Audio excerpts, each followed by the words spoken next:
Welcome to Tanakh Talk. I'm your host, William Hall, broadcasting live out of Kingsland, Texas, USA, with episode number 70 of Twisted New Testament, TNT, with Rabbi Stuart Federow from the Big H, Houston, Texas. Welcome, Rabbi. How are you, sir? I am doing great. How are you doing? I am doing good. Doing really good. Trying to learn my button still. Yeah, doing good. All right. Good to be back in the studio with you, of course, as usual. So how's your week been, sir? Well, it's been okay, I guess. Just plugging away at things, you know. Yeah? Trying to get back into the swing and prepare for the High Holy Day season and all that. Speaking of which, yes. every year, right about the same time, you get these fantastic visitors that pop in from time to time, missionaries, if you will. What is the leading? What would you say their leading thing that they tried to pull as far as topics that they tried to win you over or to try to prove to you? What's the biggest? If they are, that's not my experience. My experience is that the first thing they're going to try to do is to ingratiate themselves to you. Explain. Okay, so where are we talking about? Are we talking about like at the synagogue? Yep, at the synagogue when they come and visit you. Right. I'm pretty sure most people probably don't come and address you at your car with all your stickers on it. Well, not really. Right. You know, I have yet to have any kind of thing about the back of my car, but they come to the synagogue, especially between the Christmas season, which starts in November, and Easter in April. So about a 6-month period, November through April, we get nutcases coming by. As a matter of fact, William, I think I've told you before, I honestly think that there's a sign on my synagogue that I can't see because it's only visible to the nutcases, and it's a great big sign that says, "Nutcases, come on in."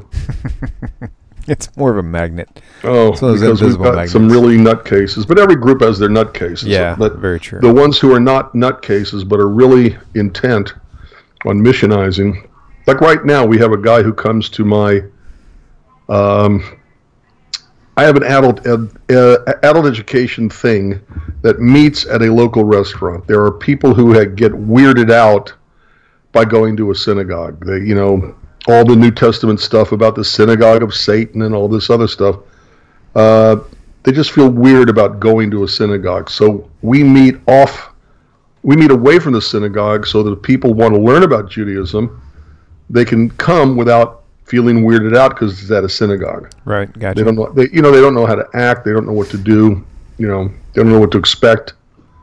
So there's a guy who comes, and he's probably in his middle or late 20s. His name is Alejandro, and he's always got these very pointed questions. But unless you knew how a missionary thinks, you wouldn't even know they're pointed. So he'll say something like,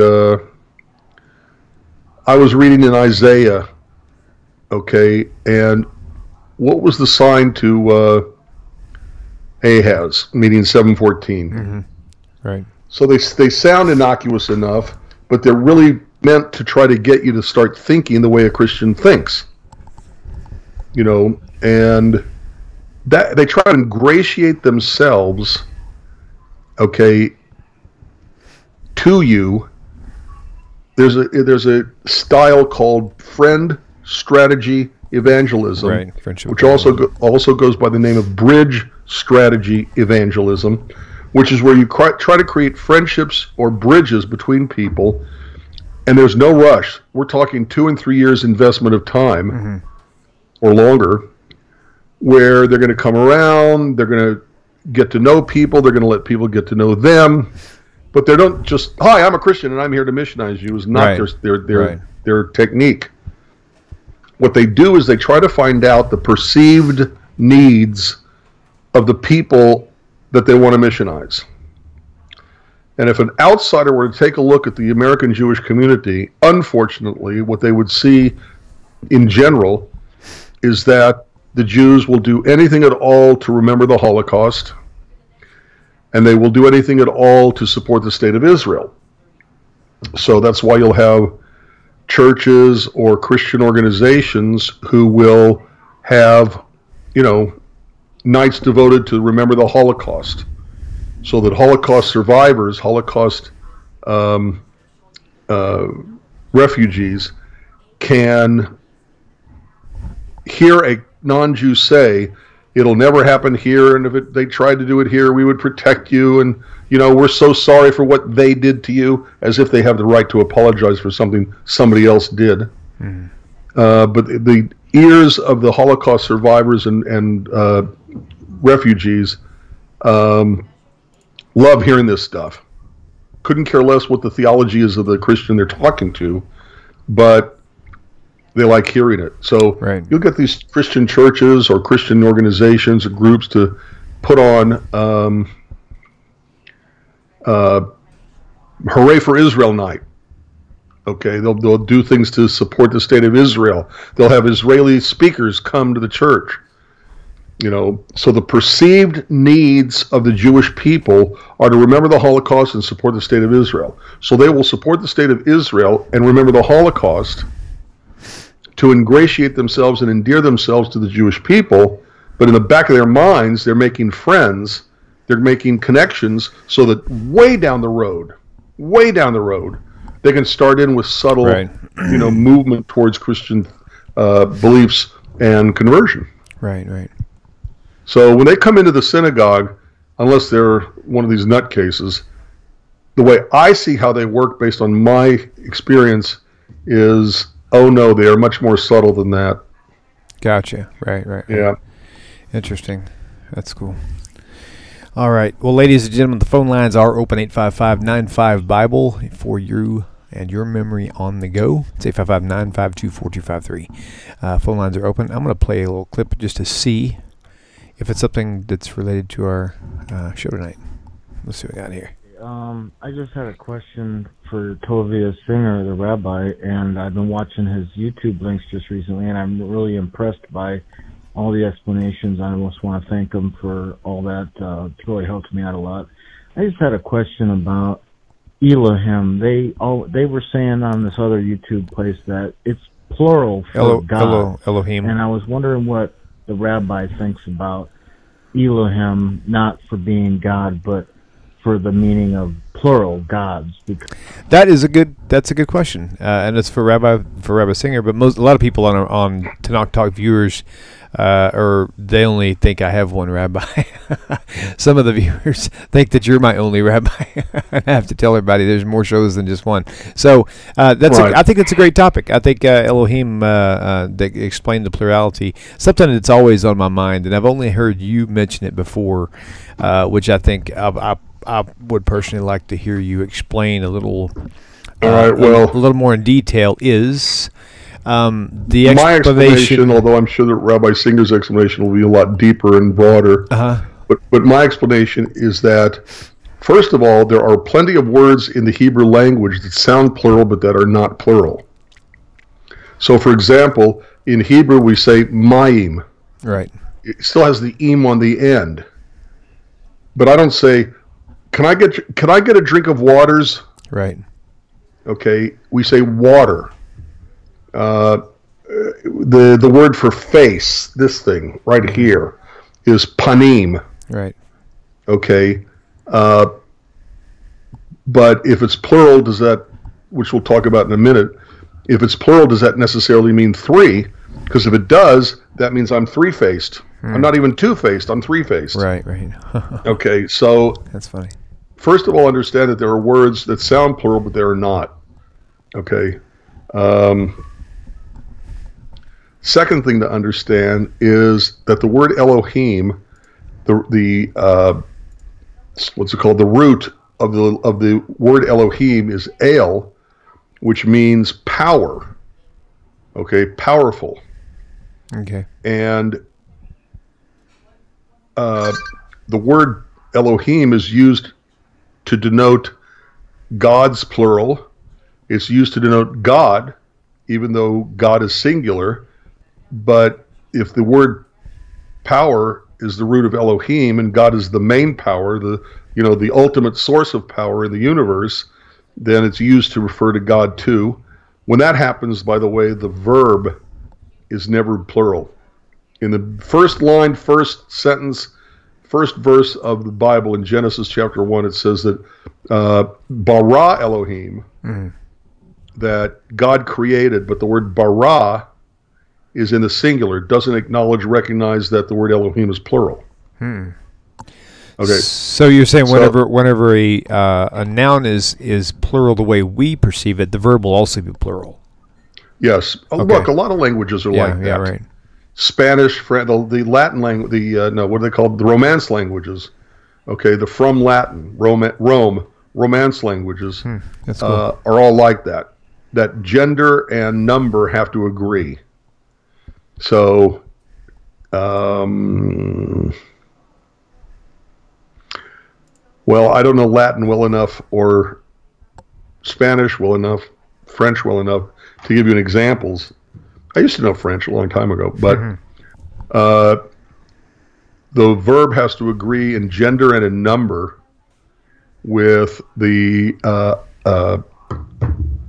subject, but it doesn't recognize Elohim as being plural, so it's bara instead of baru. It doesn't recognize Elohim as being plural. So when that happens, you know it's talking about God.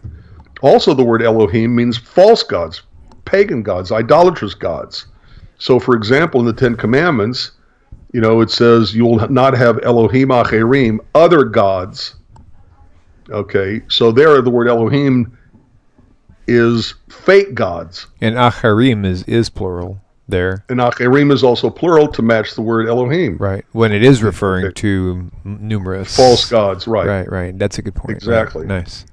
So you have to look at the context to determine what is it referring to. And by the way, another example, God says to Moses that I will make you an Elohim to Pharaoh. Right.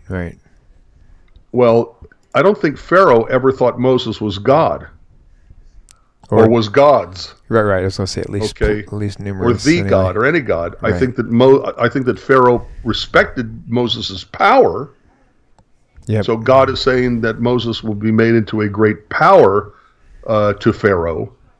But even though the word is the same, it's not saying that Pharaoh's going to bow down to Moses because Pharaoh thinks Moses is a god. But it's the same word. So you got to look at the context and figure out who and what it's talking about before you can really know how to translate that word. Right. Nice. That's good. That's a quick answer. Yeah, that's good answers. So I don't know if you were done. You don't have to be done. But what I was I'm done. Are you okay? I'm all done. I want you to comment again. Done. What I wanted you to comment on, and I was explaining earlier, was the usage of the word Yeshua, and how, and explain it to me kind of slowly, so I can kind of write this down sort of in my mind. All right. Okay. And why that Yeshua thing can't work, basically. On any number of levels. Okay, good. Let's go. William, can you think of a word? Because I can't. Okay, I just thought of one. Okay. The word yellow. Okay. YELLOW. Right. But we don't say, oh, that car is a pretty shade of yellow. Right. Okay. Right. The word yellow would be pronounced the exact same way if the W wasn't there, right? Right. Okay. Jesus didn't speak Hebrew, although he probably knew and understood it. His lingua franca, or whatever they call it, the language of his day and time was Aramaic. Okay. And we know that the Aramaic of the time of 2,000 years ago, the ayin, what's the fancy term? Guttural aspirant or something. I forgot my grammar already. Guttural means way deep in the throat. Aspirant means it's very airy. Okay. Was dropped off. Even though it was spelled with it, like the W in yellow, it was not sounded. And so instead of Yeshua, it would have been Yeshu. Okay. Even though the ayin was there, like the W was there in yellow, the letter ayin was not pronounced. So instead of Yeshua, it would have been Yeshu. Or could it have been... That's one thing that needs to be understood. Okay. Okay. Second thing is that I don't think any day in his life Jesus ever heard anybody refer to him as Yeshua. Okay. First of all, if it's supposed to be the word salvation, okay, as you find in the New Testament, let me see. Okay, so where'd you go? So, come on. Matthew 2.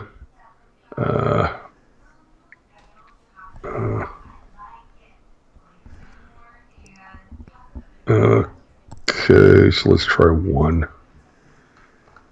Yeah, that's just the, there we go.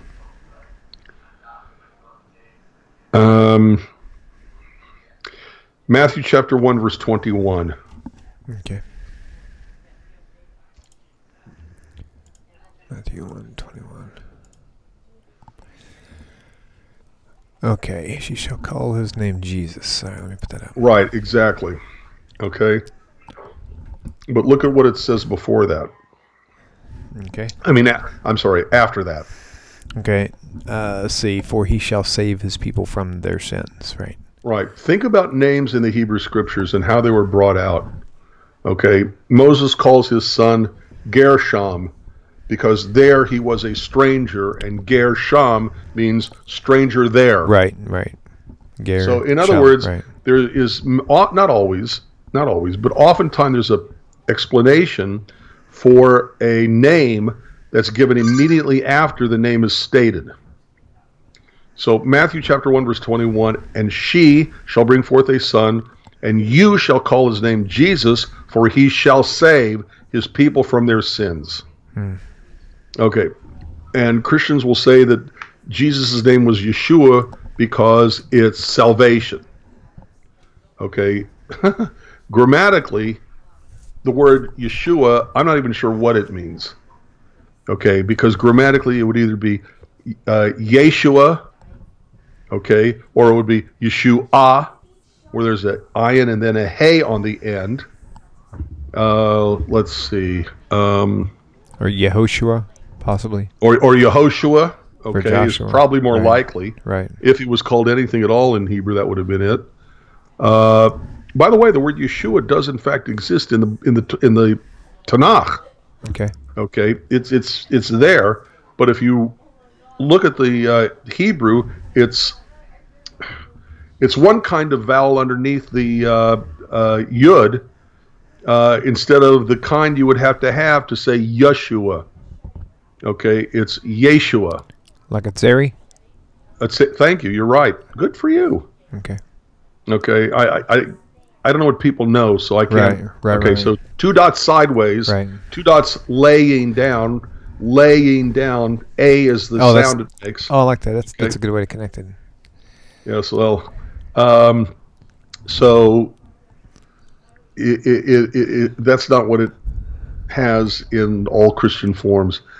I would like to know the first time in printed media where anybody ever said that Jesus' name was Yeshua. Because I don't remember seeing it in any literature in the 1800s that I studied. I think it's actually even more new than that. I'm thinking No. It wasn't in the 1800s. I think it's probably in the 1970s. Right, that's what I'm saying. Like less than 50 years ago, probably. Absolutely, and I think it's a creation and invention of the Messianic Jews or the Jews for Jesus or the Hebrew Christians or whatever they're calling themselves this week, to make Jesus, like they try to make everything else that's Christian, sound more Jewish. So they started using Yeshua, totally botching the grammar, by the way, but started to use the word Yeshua because it makes Jesus sound more Jewish. Mm-hmm, right. But look, what's the whole point of the missionary community that tries to do this Judaizing of Christianity? The whole idea is that, it's very Jewish to believe in Jesus, or it's the continuation of Judaism to be a Christian, or all this other bull crap. Okay, so what they're doing is they invented this name that sounds more Hebraic. Okay, and they say that Jesus' name was Yeshua to make him sound more Jewish. Don't call her Mary, call her Miriam. Don't call it the New Testament, call it the Brit Hadashah. Don't call him Joseph, call him Yosef. Okay, don't, nothing anglicized. Judaize everything you can to make it seem that everything you do that's Christian is actually a very Jewish thing to be doing. And I would be willing to bet that the earliest published place where the word Yeshua is found would be no longer ago than, okay, I'll be nice and say the 1950s, but I sincerely doubt it. Right. Now, explain this to me real fast. We just read here in 21, Matthew 1:21, Yes. Where it says, and she shall bring forth a son, and you shall call his name Jesus. But in 23 it says, behold, the virgin shall conceive, or shall be with child, and bring forth a son, and they shall call his name Emanuel. Who is the they, and why didn't they ever call him Emanuel? Well, they didn't call him Emanuel because they didn't understand the Isaiah passage this is coming from. Okay, that's one thing. Second of all, they didn't want it to interfere with the already existing traditions surrounding their Jesus. By the time the New Testament was written, okay, who wrote the New Testament? The answer is believing Christians. Okay, the New Testament wasn't written by people who didn't believe in Jesus as their personal Savior, Son of God, and Messiah. Okay, you have to believe that Jesus. You have to already believe that Jesus was a Son of God before you can invent the story of Mary becoming pregnant by the Holy Spirit with Jesus. It's obvious, but it needs to be said. Okay, so they didn't want to interfere with everything that they had already produced about this person named Jesus, so they completely ignore the fact that he's supposed to be called Emmanuel.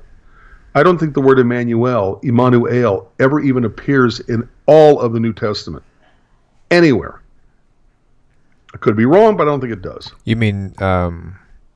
The word Emmanuel, the word Emmanuel, I don't think is anywhere to be found in any passage of the New Testament. I mean, what we just explained, I'm not sure I understand it, because in verse 23, it's where I picked it up at. Are you I understand that. Explain? No. Okay, I'm sorry. Yes. Okay, yes, it is. Yes, it's in Matthew 23, okay, where it says that the special person, the son of a virgin, is going to be called Emmanuel, but he never is. Right. Oh, you mean anywhere else besides that? Yes, exactly. Oh, okay, gotcha. I was confused. I knew I was tired. It's and been I knew you were tired. William, it's been a long day. Yes, sir. Yes, you got a nap before we went on the air. I did, man. That's my excuse, and I'm sticking to it. Yeah, I needed it. Boy, I tell you. I bet. I'm sure. Okay, cool. All right, so at any rate, so they're lifting this passage from Isaiah 7.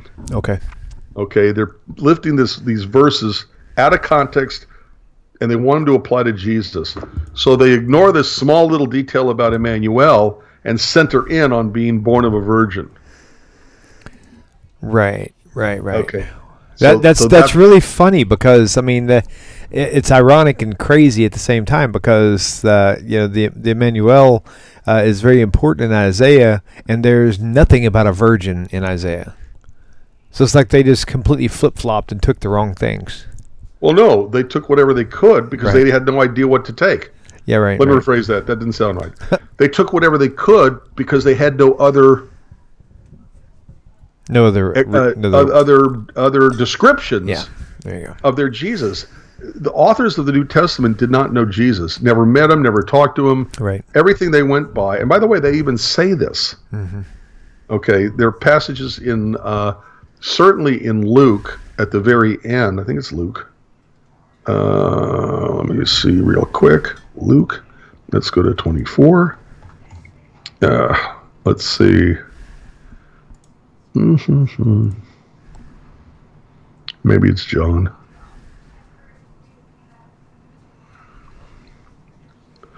Okay, maybe it's John. Give me a second. Let me find no it. problem. John 21.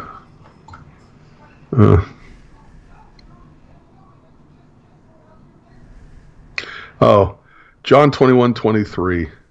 Then went this saying abroad among the brethren that the disciple should not die. Yet Jesus said not unto him, he shall not die. But if I will that he tarry till I come, what is that to thee? This is the disciple which testifies of these things and wrote these things, and we know that his testimony is true. And there are also many other things which Jesus did, the which if they should be written every one, I suppose that even the world itself could not contain the books that should be written. Amen. So here is a passionate statement of their belief in Jesus, but an also statement that says that the stories come from a disciple whom they trust. Right. So they're taking his word for it. Not their own. Now, I thought it was Luke, but maybe that's in the beginning. Bart Ehrman said something that was really profound. He said, he goes, if you have, one witness and you have 50 other supposed witnesses who repeated what they heard from the one witness, you still only have one witness. You don't have 50 witnesses. You only have one. So unless they can document it themselves, there's no more witnesses. By the way, it was Luke at the beginning. Luke 1:1. Oh, okay. Okay. For as much as many have taken in hand to set forth in order a declaration of those things which are most surely believed among us, not witnessed among us. Believed, right. Believed among us, even as they delivered them unto us, which from the beginning were eyewitnesses and ministers of the word. So what got delivered to us came from eyewitnesses, but we ourselves did not see it. Yep. Wow. It seemed good to me also, having had perfect understanding of all things from the very first, to write to you in order, most excellent Theophilus. So he's writing these stories that he heard from a supposed witness, but Luke himself is not a witness. Wow. Wow, that's cool. Okay, so what were you quoting from the chat? No. I was saying something and somebody commented on it. I said it was something Bart Ehrman had said something one time. He said if one person witnesses something and he tells it to 50 people, you don't have 50 witnesses. You only have one witness. You only have one, right? Yeah. Absolutely. Yep. So, and that's the case here. Interesting. Yep. Okay. Let's see. What else is in chat here? I was thinking we could continue on some of the name topics and go with the gospel writers' names. Matthew, Mark, Luke, John. Just cover that real quickly. Right. From the scholarly perspective, that is agreed among scholars. Right. That no one knows what their names are. These are names that are assigned to these letters. Right. For tracking purposes or whatever. So. Right. By the way, Mimi's correct. There's 100 other different names they could have chosen. Interesting. So Shia. Okay, Bluesman, I have no idea what you're talking about. Sorry, I'm not learned in this. What are you talking about? Can you explain to the unknowing people how the 1611 version of King James Bible calls Zeus God, such as they changed Eliyahu to Eli-Zeus, which means my God is Zeus. I don't know of any changes like that. I'm not sure what you're referring to. Yeah, I'd have to get a copy of that. I thought we had a copy, but I don't. I'm going to actually buy a copy because I've have people mention 1611 often. So. Right. Okay. Christian New Testament translated into Yiddish shortly after World War II renders it as Yeshua. I'd love to know the publication of that. Christo, if you can tell me the name of the translation, okay, I'd find it very interesting. Because Yeshua isn't Yiddish, it's Hebrew, and it wouldn't be Yeshua, like a shva underneath the yud, or shwa, like we say in English, the little e upside down. It would actually be Yeshua, and they'd have known better. So I'd love to know what you're talking about. Let's see. Right, but as a transliteration, Israfila Aliyah, the ayin at the end was not pronounced in the Aramaic of 2,000 years ago. So It would be spelled with it, but you wouldn't pronounce it, like the W in yellow, as I was trying to say earlier. Oh, yeah, right. Yeah.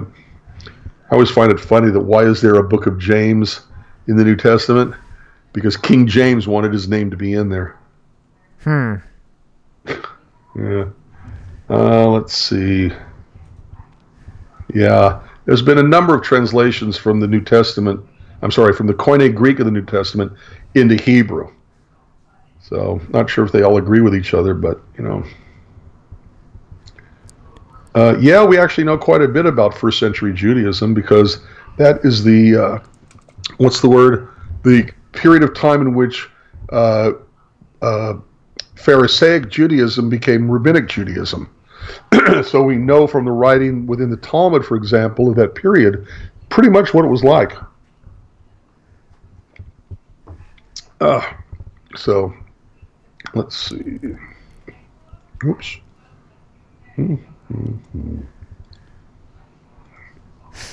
Okay. Yep. See anything else interesting out there? You guys can call in and say hi if you want. Yeah, or call in and give us a question or something you want to talk about. Tonight we're really loose. Yeah. Okay. William's tired. I'm tired. So. Yep. That's okay. We called it. Okay. So let's tell you what. Martha, you're totally correct. Pardon me. Sorry. And by the way, the statement, quote, they converted more Jews in the last 50 years than in the previous 1900, is actually a statement made in an article in Charisma magazine about the Jews for Jesus. Okay, and their technique of pretending to be a Jew to all Jews, according to 1 Corinthians 9:20 to 22 or something like that. When you consider that the best estimate of 600,000 out of a global Jewish population of 17 million, it is still marginal. Martha, another point to be made. Over the years that they've been doing this, let's say the last 50 years, because that's what you're quoting, do you have any idea how many millions and millions and millions of dollars went in to convert those 600,000 people? Okay, I'm sure that everybody listening to this is familiar with, give me your tired, your poor, your huddled masses yearning to breathe free. Send these, the tempest tossed to me. I lift my lamp beside the golden door. I don't think I quoted it exactly, but you know what I'm talking about, right? William? Actually, I was looking up something. You were okay, fine. That's the inscription written by Emma Lazarus, who is Jewish, on a plaque on the side of the Statue of Liberty. It's a poem which you really need to read. It's brilliant and beautiful about the new Colossus. You may remember that on the shores of Greece, they had a big statue, and the boats, it was so big, a standing up statue, that you would, sail your ship between the feet. Okay, and that's how tall it would be.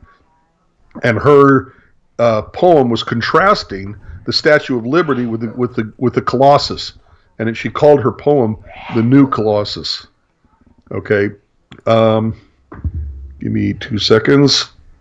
Poem, Colossus. What's her name? Emma Lazarus. Okay. God, this is an incredibly beautiful poem. And you know how totally emotional I am. So, not like the brazen giant of Greek fame, with conquering limbs astride from land to land. Here at our sea-washed sunset gates shall stand a mighty woman with a torch, whose flame is the imprisoned lightning, and her name, Mother of Exiles. From her beacon hand glows worldwide welcome. Her mild eyes command the air-bridged harbor that twin cities frame. Keep, ancient lands, your storied pomp, cries she with silent lips. Give me your tired, your poor, your huddled masses yearning to breathe free, the wretched refuse of your teeming shore. Send these, the homeless, tempest-tossed to me. Hello, caller. I lift my lamp beside the golden door. What's the question you have for Rabbi? I'm sorry, what? Oh, sorry about that. Go ahead. Keep talking. Well, I was reading the poem. Okay, at any rate, Emma Lazarus, who died in 1887, died in 1887, called the Jews who had converted to Christianity in her day the most expensive, what was her word? I can't think of the word. The most expensive, not product. Oh, God, I can't think of the word. I had it before and now I can't remember. Commodity. Sorry. Emma Lazarus in the 1800s called the Jews that had been converted by missions to the Jews in her day the most expensive commodity ever made, because of the amount of money that goes in to missionizing the Jews, but their product is so small, like Martha Wheeler was saying, it's still marginal how many they've converted. And with all the hundreds of millions of dollars they've spent on converting Jews over the decades, and to have such a paltry number, just like Emma Lazarus said, that they're the most expensive commodity in existence. All right, at any rate. By the way, I read poetry very well, and you stepped on what I was saying. I just thought I'd tell you that, William. Hello, William. Yes, sir. Oh, okay. Okay. Sorry, I'm dealing with phone calls as you're talking, so I'm not following you along. I can tell. I know. Okay, cool. So if you want to, we'll go ahead and take this. We'll take this next caller. You ready? Okay. Okay, cool. All right, Larry, welcome to the show. Please tell Rabbi your question. This is Larry Beck, hey, one of my neighbors around good here. Good evening. Hi. And, hi. I have a question of clarification for myself. In Leviticus chapter 1 through 4, in the initial teachings about the offerings that are brought to the temple, the different animals that are given, it uses two words very specifically, atonement and forgiveness. And I'm getting the sense that those two aren't really the same thing, and I wanted to know what your take is on atonement, the word, the Hebrew word, I forgot it, I'm sorry, and where it says, on the one hand, it said in a couple places the priest would lay his hands on, would provide atonement, and then forgiveness would be given, if I remember correctly. But the difference between atonement and forgiveness are distinctly different from what I get. Okay. If you could comment on that, I'd appreciate it. Yeah, great question. Great question, Larry. Okay. Shalom, shalom. Okay. Take care. Well, I'm going to go ahead and hang up for your phone lines, okay? Oh, okay. All right. Yeah, go ahead. Bye. Okay. All right, yeah, that's good. What's the difference between atonement and forgiveness? Okay. Atonement, forgiveness is what you receive. Okay? If I forgive you because I was beautifully, emotionally, passionately reading Emma Lazarus's poem when you interrupted me. Okay. Sorry about that. Don't you love how I just use these? Okay. I forgive you, right? I give you forgiveness. It's something that you obtain, however you want to obtain it. That's not the issue right now.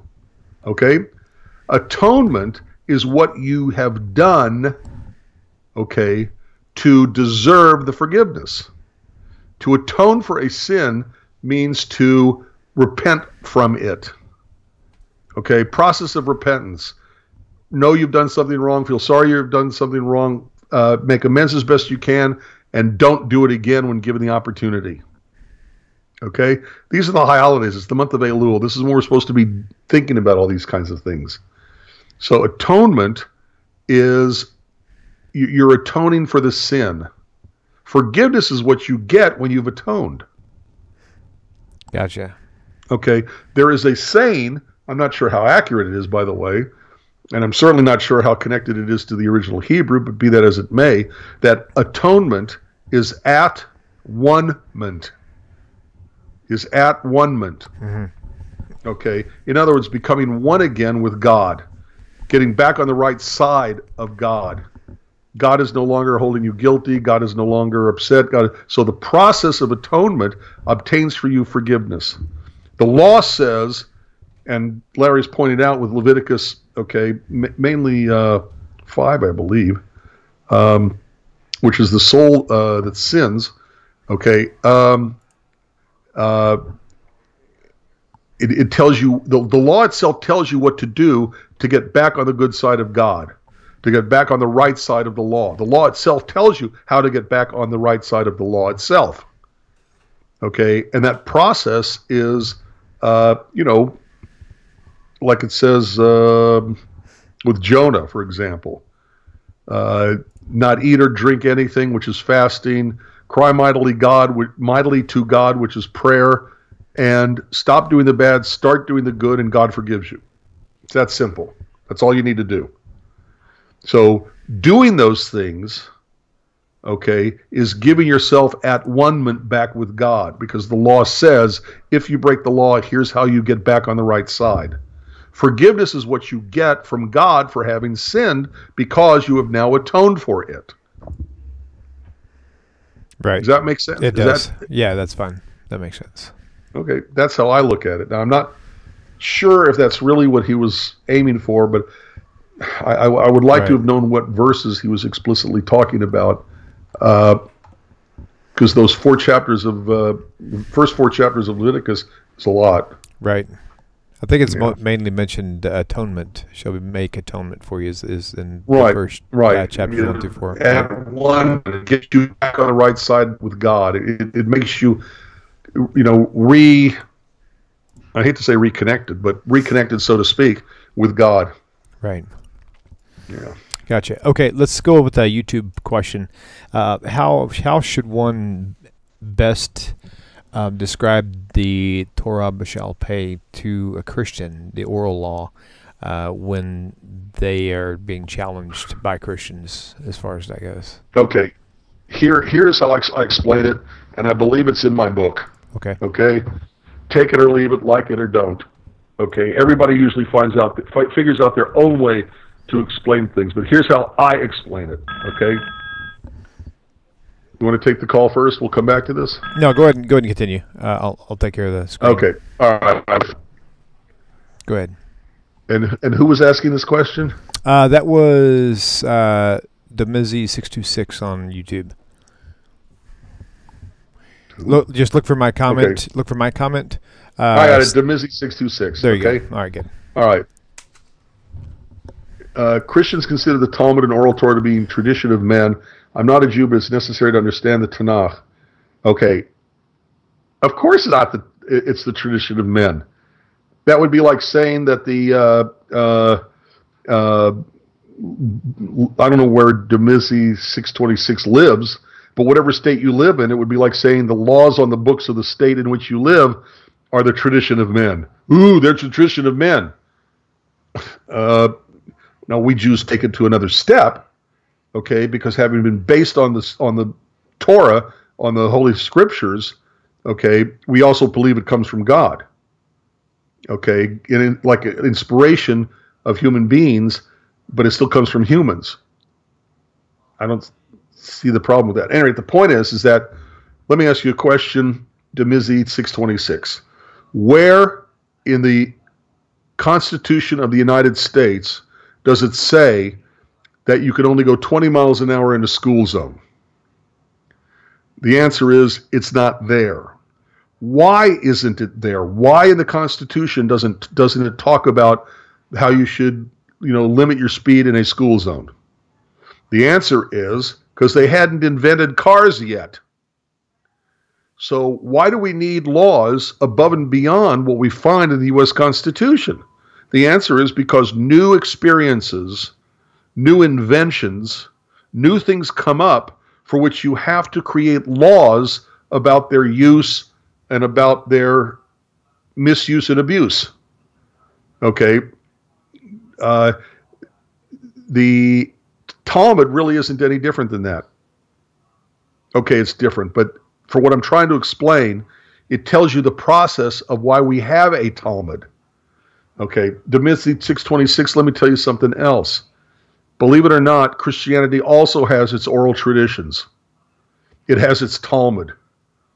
Okay, and I'll explain that in a minute. And William, please don't let me forget to explain that. Okay. But new things come up all the time. Okay. What the brilliance of the rabbis is that they would take things in the Torah, or for that matter in the whole Tanakh, and use them like we use case law to give us guidance. And remember, if the Torah comes from God, the guidance comes from God, because the guidance comes from the Torah on how to approach new experiences, new inventions, things that could not have been covered in the context of the Torah because they hadn't been invented yet. We have a school zone, and the school zone says you got to go 20 in the school zone. But I cannot pass a law that says you must go 20 miles an hour in the school zone unless you're white, because that would go against the Constitution. Okay, the laws have to be written in such a way to be in consonance with what we find in the Torah. Well, American law has to be written with what is in mind, being in consonance with what we find in the U.S. Constitution, and for the same reason, it is the basis of our law system. And if you pick up the Bible and read it, pick up the Torah and read it, you'll see that the kinds of laws that are in the Talmud are no different than any other society, culture, community, county, city, state has. What's the purpose of the law? Okay, what's the purpose of God giving us these laws? Okay, prime example. Okay, if you're going to build a roof and you know that you are going to have activities on your roof because it's cooler up there, okay, it's a nice view up there, you have to build a fence around the edge of your roof so that nobody falls off. Now, is that done because God needs to have a roof up there? Needs to have a fence on the roof? No. God gives us this law to make our lives better off in this world. So, and by the way, what would we call that kind of law? We'd call it building codes. So, and that's right out of Leviticus. Deuteronomy. Oh, yeah, Deuteronomy. Okay. It was just in this last week's Parsha, I think. Right, exactly, which is why it came to mind. Okay. So the kinds of laws that the Torah would include are the same kind of laws that any other culture would be required to create, because it is how society runs. Societies, do you really want to live in a city that has no traffic laws whatsoever, no laws controlling stoplights or stop signs? There are no stoplights or stop signs. You really want to live in a city like that? We need our laws because they give our lives order, and it gives us our connection with the city. Okay, because we're obeying the law, and Judaism really is very similar to that. Ours just happens to come from God, because God wants us to have a better life. The laws are not given to us, like it says in the New Testament, so that we learn that we can't keep the law. Why would God give us laws we cannot keep and then punish us for not keeping them? Makes no sense. Right. That's a God of small g, small G-O-D. God of cruelty, that's not God.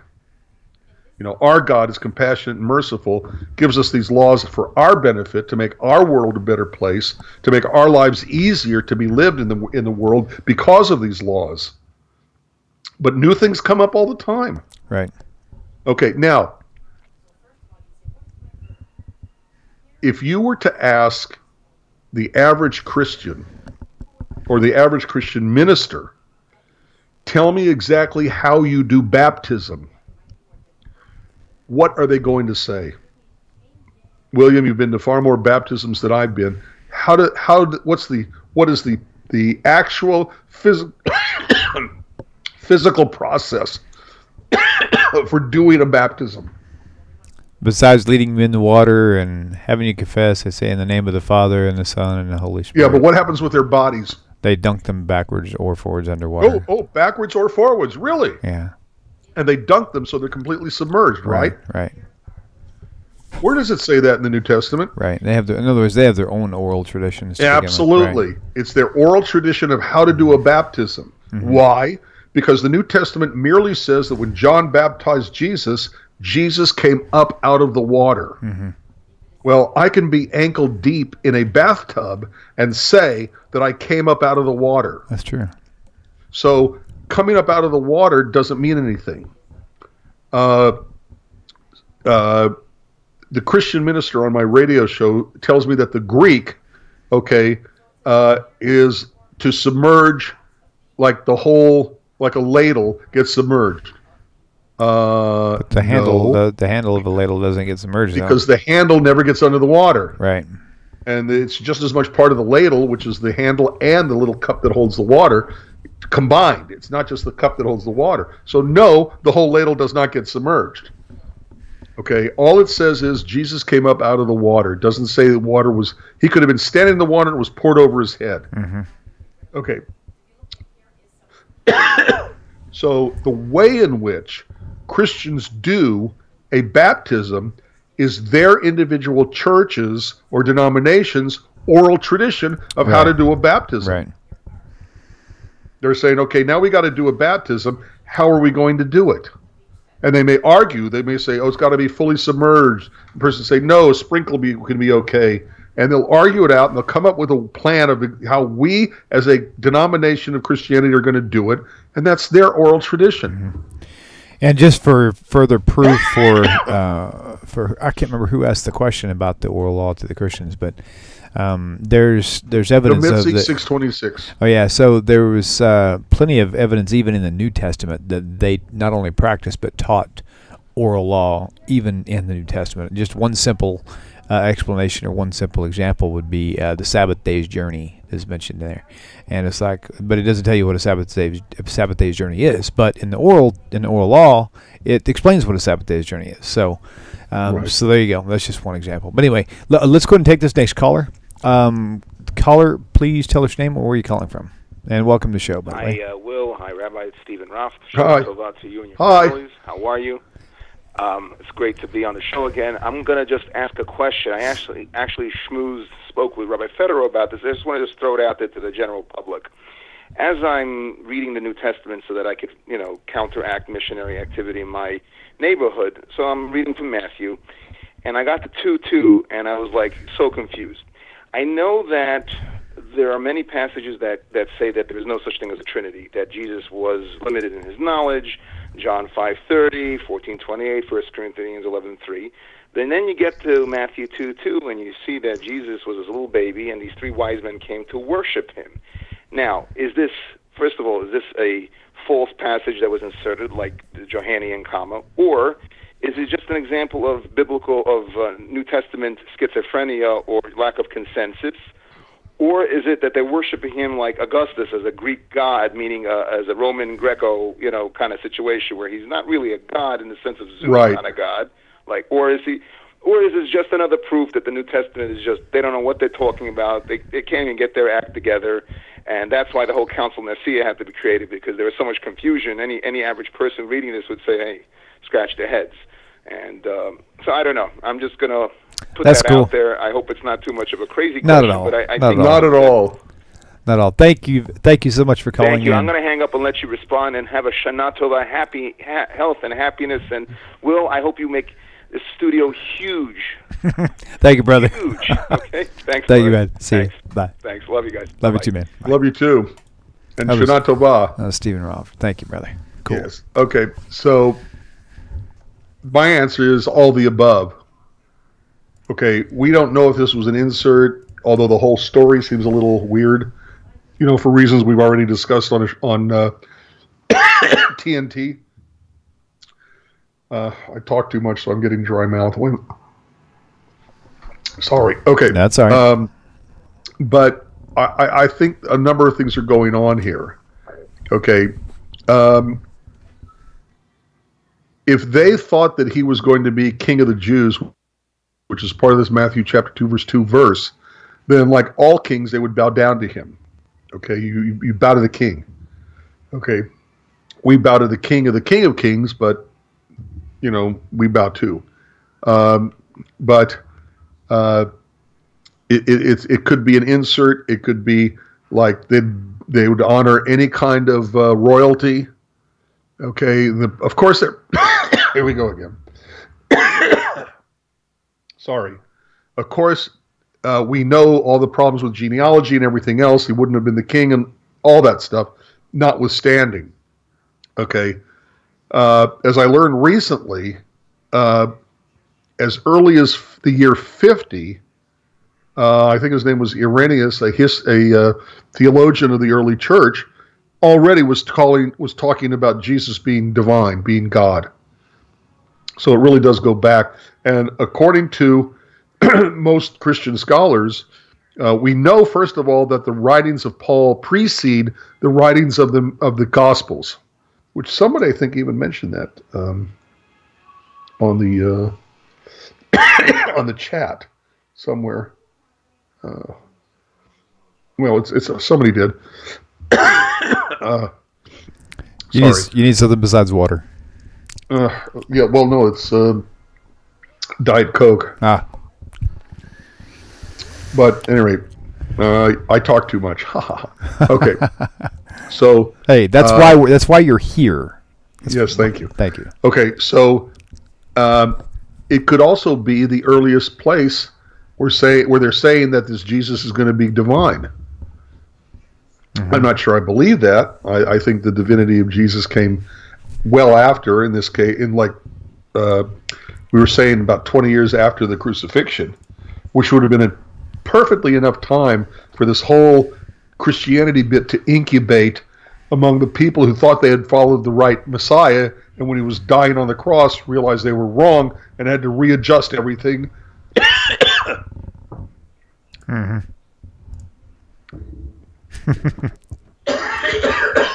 No problem. Been there before. Okay, sorry. That's all right. That's all right. Okay. So it could be one of the earliest places where they're making him look like a divine.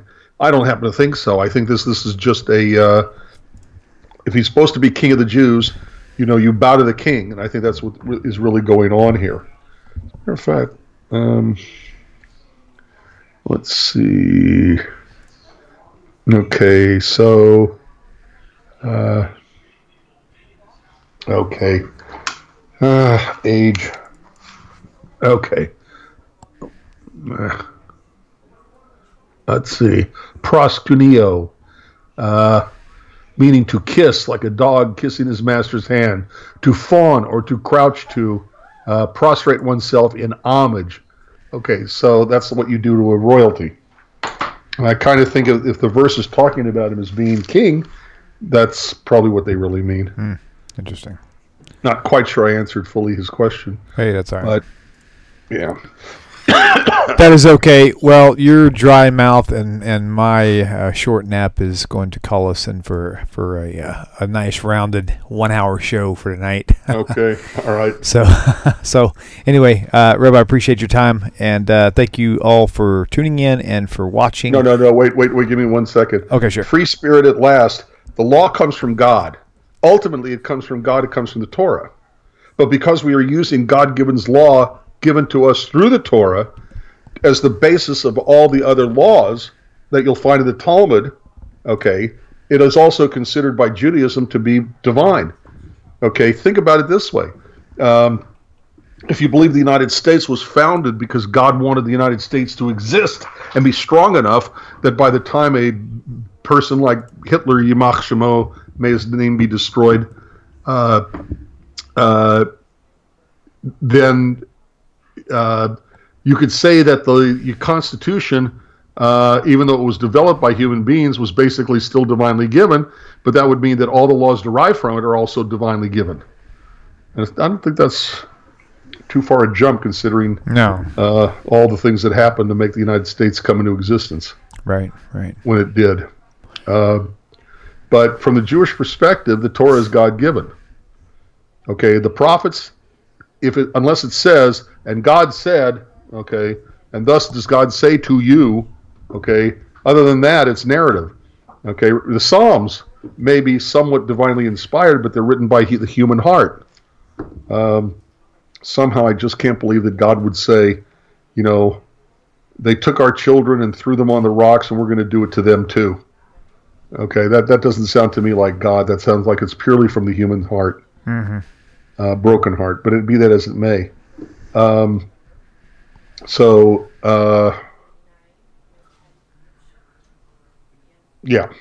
So it's from God ultimately. Ultimately, it's divinely given. It comes through us. Okay, look, pick up the Talmud and read it. Okay, pick up one volume. Okay, and thumb through it. You know, Rabbi so-and-so will say we need to do this. Rabbi so-and-so will say we need to do that. Each one will justify it from biblical words, from verses in the Bible, okay? And then they'll vote on which one wins the argument. Right. That's, by the way, called democracy, like Congress, okay? So whoever said it wasn't the writings of men, but because ultimately it's based on God's revelation through the Torah, it comes from God. It's divine as well. Right. So at least that's how I look at it. Awesome. All right. So, well, thank you. We are going to sign off now. Otherwise, we'll have another hour to go back through all these questions and comments. we should write them down or copy them. Yeah. Well, they're available on live chat as you go. So if you go back and watch it, they'll show up in the order. So just go back and watch the show, but just fast forward to the end and then scroll through the comments. That's the best way to do it. So, but anyway, thank you guys for tuning in. Be sure to subscribe to the YouTube channel. What is that noise I'm hearing? Is that your phone? Yeah. Yeah. It's your phone. Okay. My ringer is always Habanagila. Very good. Very good. All right. So anyway, thank you guys, and we'll see you. I'll put a video up here soon of the progress on the new studio. Is looking pretty amazing. So just got the flooring in yesterday, and went and bought the sheetrock for that end of it. About 20 sheets of sheetrock that's going to go up here hopefully next week, and so going to be in there in a few weeks, man. So thank you guys, and I'll put you up a video to look at later. So shalom, everybody. Shalom, everybody. We'll see you later. Shalom. Take care. Bye bye.